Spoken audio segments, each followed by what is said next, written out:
Good morning, everyone.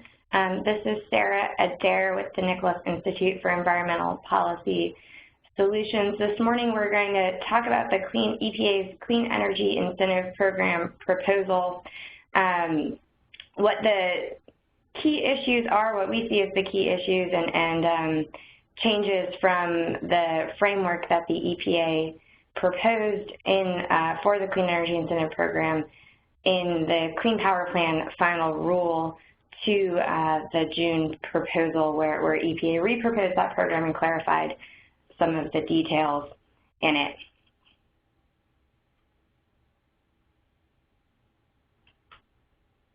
So here's our agenda for this morning. I will start with just a really brief overview of the Clean Energy Incentive Program.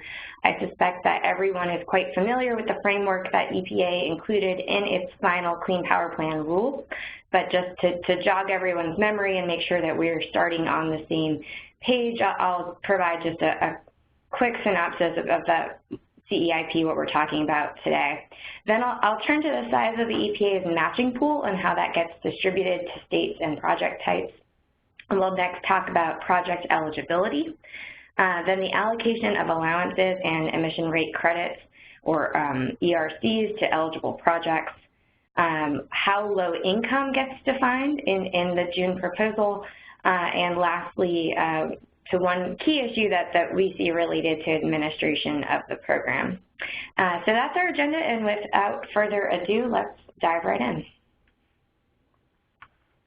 So the Clean Energy Incentive Program is, of course, an optional early action program that the EPA included in the final Clean Power Plan emission guidelines. And many of the details, as you'll recall, were not worked out in the final rule. So the program was not part of the proposed Clean Power Plan. So it was new in the final rule, and so EPA is proposing some more details here. And you'll remember that this is a program that, assuming the Clean Power Plan goes forward, states can opt into. It's optional, and it would entail the issuance of early action allowances or early action emission rate credits for certain energy efficiency and renewable energy projects in the years leading up to the first interim compliance period. And half of those early action allowances or emission rate credits would be additional, so they would come from an EPA matching pool that actually raises the overall budget of allowances or emission rate credits in the system. And the other half would have to be pulled forward, if you will, from the first interim compliance period by participating states. And based on the timeline in the final rule, the Clean Energy Incentive Program would take place in 2020 and 2021. The proposal retains that timeline, but notes that the dates might ultimately change based on the outcome of the litigation. So essentially, the EPA here is just not attempting to guess at how the timelines might shift, and instead just relying on the same timeline from the final rule with the caveat that it might change. And as I said earlier, there are some changes to the project eligibility timeline, but we'll come back to those in a little bit. First, I want to talk about the size of the matching pool of emission rate credits or allowances that the EPA proposes to make available nationally. So you'll remember this from the final rule that the overall size of the matching pool is 300 million short tons. And the way that EPA got there was to estimate the potential additional wind and solar generation that could be added in the years 2020 and 2021 through modeling the number, and the number that they arrived at was 400 million megawatt hours. And then they assumed that each of the 400 million megawatt hours would displace 0.8 short tons of carbon dioxide emissions. And they multiplied through and concluded that 320 million short tons of emissions could be displaced by the deployment of those 400 million megawatt hours of additional wind and solar. And then they rounded that 320 million short tons down to 300 million short tons. So this is the same methodology that EPA described in the final Clean Power Plan rule, and they use it here in this June proposal for implementing the Clean Energy Incentive Program. The EPA did not previously specify how those 300 million short tons, however, would be translated into allowances. But here they clarify that 1 short ton equals 1 allowance. So there are 300 million matching allowances in the matching pool when denominated in terms of a mass-based plan. In addition to specifying how many allowances there are in the matching pool, the proposal also specifies the size of the matching pool in terms of emission rate credits. So here EPA started with those same 400 million megawatt hours and says those are equal to 400 million emission rate credits.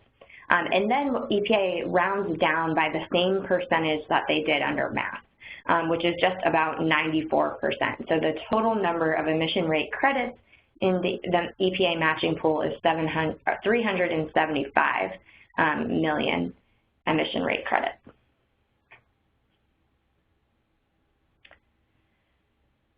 So then the EPA goes on to allocate those 300 million allowances, or 375 million emission rate credits, to each state. And this is done based on each state's pro rata share of the reduction from the 2012 baseline in the Clean Power Plan final rule. And this methodology was described in that final rule, so the allocation or distribution of the EPA matching pool to each state has not changed from what was described in that Clean Power Plan final rule. EPA does provide each state's matching pool here in both in terms of allowances and emission rate credits, as opposed to just tons, which was the form in the Clean Power Plan rule issued last summer. We'll look at what those are for the Southeast states in just a moment, just as an example.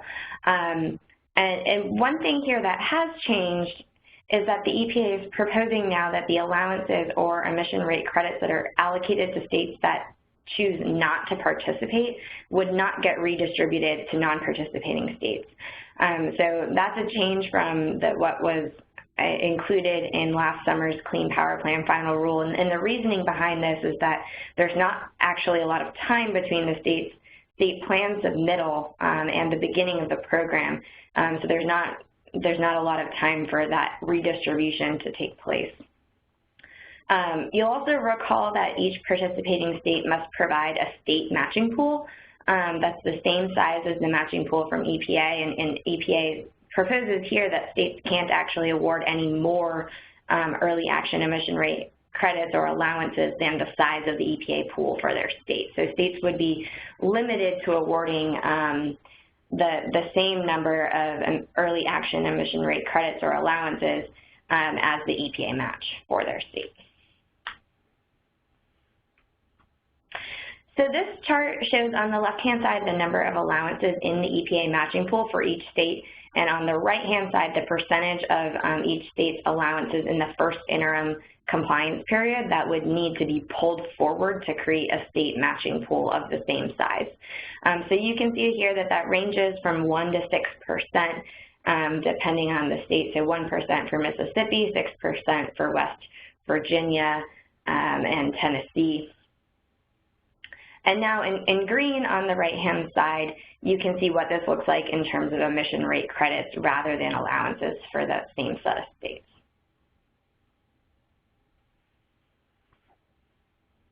You'll also remember from the final Clean Power Plan rule that the EPA matching allowances or emission rate credits are meant to be additional, so they would raise the overall number of allowances or emission rate credits in the system.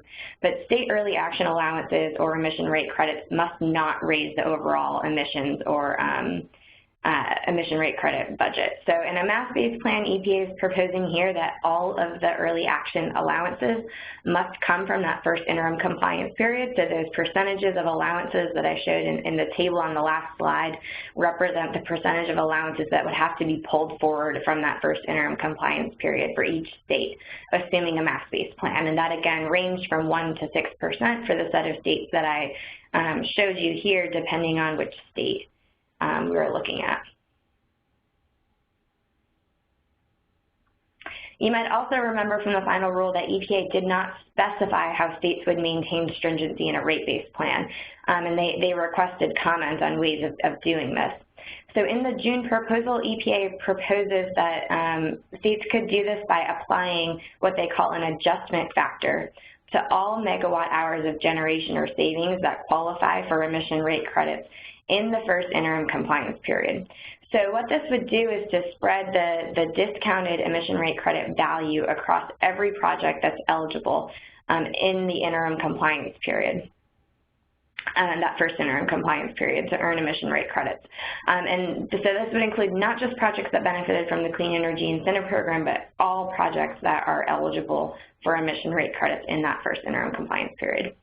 And I'm showing here the formula that EPA proposes for using for that adjustment factor, which is 1 minus the number of state-issued emission rate credits during the early action years, divided by 3, and then all of that divided by the total number of eligible megawatt hours in each year of the first interim compliance period. And so that the reason there's that divided by 3 here is because there are 3 years in the first interim compliance period. So 1/3 of the state early action emission rate credits would be pulled, if you will, from each of those first 3 interim compliance period years. States, of course, may also propose their own method of retiring or withholding emission rate credits from the first interim compliance period to make up for any early action emission rate credits.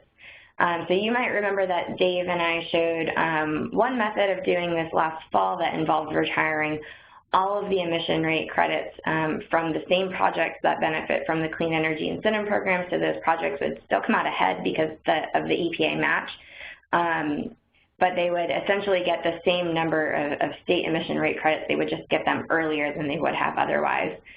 EPA considers that approach in its proposal and decides not to go forward with it because it would reduce the size of the incentive, of course, for those participating projects. So instead, they propose a method that would spread that the adjustment over all participating projects, not just all ERC-eligible projects in that first interim compliance period, not just Clean Energy Incentive Program participating projects. But that's an example of an alternative method that a state might propose if they don't like what EPA is proposing here.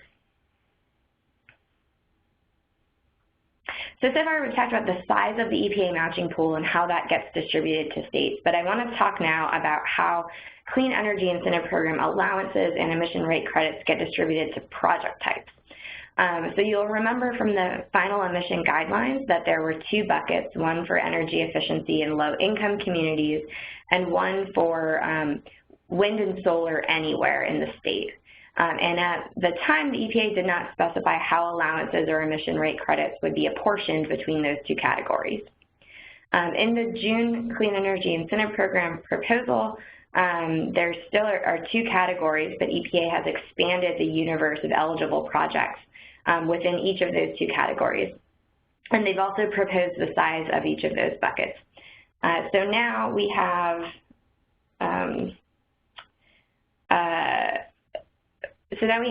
a low-income set-aside for energy efficiency and solar in low-income communities, and a renewable energy set-aside for wind, solar, geothermal, and hydro that benefits the state.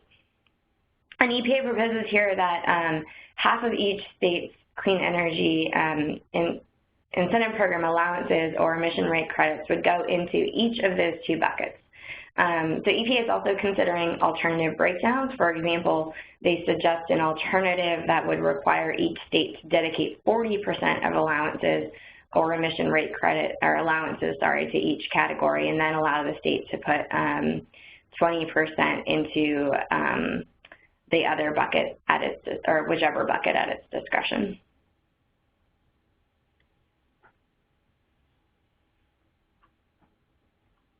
So a few more points on project eligibility. I already mentioned that the proposal expands the low-income pool to include solar, and in this case, eligible solar projects must provide direct bill benefits to low-income communities. And for the renewable energy set-aside, eligible projects must benefit the state where the allowance or the emission rate credit is issued. And this requirement is meant to be analogous to the requirement for a resource from a mass-based state to earn emission rate credits from a rate-based state in the Clean Power Plan final rule. So a project from one state, for example, with a power purchase agreement that sells power into a second state could apply for CEIP credit in the second state using that power purchase agreement as evidence that the project benefits the state that's actually issuing the credit. So turning now to the project eligibility dates, which I alluded to the changes earlier. So I mentioned that the proposal makes some changes to those project eligibility dates relative to what was stated in the final Clean Power Plan rule. And you might remember from that final rule that project eligibility was tied to the date on which a state plan was submitted. So under that framework, projects could have become eligible to earn early action allowances or emission rate credits in 2020 and 2021 for generation or savings in those years if they had commenced construction or operation after the state plan was submitted or after the deadline to submit a state plan in the case of any state with a federal plan. EPA does away with that language in the June proposal. So now energy efficiency projects would be eligible if they commenced operation after the plan submission deadline, and renewable energy projects would become eligible if they commenced commercial operation after January 1st, 2020. And EPA's reasoning for giving more time for energy efficiency projects is that these projects need more time to get off the ground or to ramp up, but they state here that the change for renewable energy projects is actually meant to be roughly equivalent to the commenced construction language from the Clean Power Plan final rule. So they're attempting here to do away with any confusion around what it means to actually commence construction. So under this new framework, projects that begin to generate electricity for sale after January 1st, 2020 would be eligible. And recognizing again, that all of those dates might shift around a little bit, assuming the Clean Power Plan goes forward if the litigation results in any changes to the dates. Another thing that the EPA clarifies in the proposal is how eligible projects are credited. And so for rate base, this is the same as was described in the final emission guidelines, and that was the renewable energy projects earn 2 emission rate credits for every 2 megawatt hours generated, and 1 comes from the EPA matching pool and 1 comes from the state. And then for low income projects, now both energy efficiency and solar, those projects would get 4 emission rate credits for every 2 megawatt hours, and that would include 2 from the EPA and 2 from the state. So that's the same. For mass space, this is also pretty straightforward, but it's new in the June proposal. So you'll remember that EPA did not specify how many allowances would be allocated for each megawatt hour of eligible generation or savings in the Clean Energy Incentive Program. So here EPA proposes using the same 0.8 short tons per megawatt hour emission factor that they used to create that 300 million short ton matching pool. So when I showed you that math towards the beginning of the presentation. So for renewable projects, 1 megawatt hour here earns 0.8 allowances, including 0.4 that come from the state and 0.4 that come from the EPA matching pool. And then for low-income projects, 1 megawatt hour earns 1.6 allowances, including 0.8 from the state and 0.8 from the EPA. So that same double crediting to those projects in low-income communities. Next, I want to talk about the definition of low-income community, and which, of course, was not defined in the final Clean Power Plan rule. So this is one of the things that EPA left to be figured out. And in the Clean Energy Incentive Program proposal, EPA is proposing here to make this definition a state choice. So each state plan that includes the Clean Energy Incentive Program would have to include 1 or more definitions of low-income communities, subject, of course, to EPA approval. And the proposal goes on to specify 4 definitions that would be presumptively approvable and included in the model rules in any federal plan. And these presumptively approvable definitions would include the definitions that are used at the federal level for new market tax credits, for HUD-qualified census tracts, for the Department of Energy Weatherization Assistance Program, and for the federal poverty level guidelines. States could also propose their own definitions, but those definitions would have to be existing definitions, which means here that they would have to have been in place when the final Clean Power Plan rule was published in the Federal Register, or October 23rd of 2015. And EPA provides some examples of what these alternative definitions could include at the state and local level. For example, at the state level, they could include those used for utility programs, state-administered benefit programs, or programs that are administered by local cooperatives or municipal power authorities. And so states here would have pretty broad flexibility to use one or more definitions at the federal, state, or local level, but they would need to ensure that those definitions are applied consistently.